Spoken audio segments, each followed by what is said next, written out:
Цагаан сараар нэг ч гэсэн айлыг сайхан том хоньны гулууз буюу ууцтай болгочих. За нэг сайхан том яацтан байгаа юм. За баярлалаа. Үхрийн өвчүүдэд болгочих гэдэг байгаа контент маань одоо үргэлжлээд явж байгаа.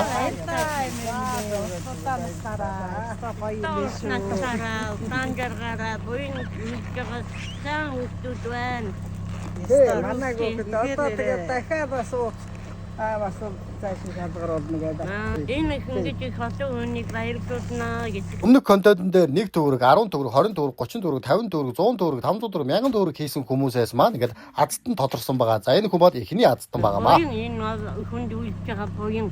Тийм яах вэ? Сайхан хүнд нойрн гэжсэний шиг ууцны азтан болцлоо. Юу ууцнууд юу яриад байгаа юм. Моржилтэй зүгээр мор шиг дахиад сэргийлж байгаа. За эхний контентын маань азтан маань ингээд ирж ууцаа аваад явж байна. Маргааш 20 цагаас за 2 дугаар контент буюу за үнгүү ууцны маань үхрийн өвчүүний маань 2 дугаар азтан маань маргааш 20 цагаас лайв асаад их тодорхой юм байгаа шүү. За тэгэхээр манайхан бас ахаад одоо хугацаа байгаа учраас оролцох боломжтой. За яаж оролцох вэ гэвэл за энэ бичлэгний өмнө бас нэг бичлэг орсон байгаа. Бичлэг контент орсон байгаа. За тэр бичлэг контентын дээр яаж сайхан цагаан сарын ууц өвчүүтэй болох вэ гэдгийг та бүхэнд хэлээд тайлбарлагдсан байгаа шүү. Тэр бичлэгийг та бүхэн маань үзээрэй. Баярлалаа, баяртай.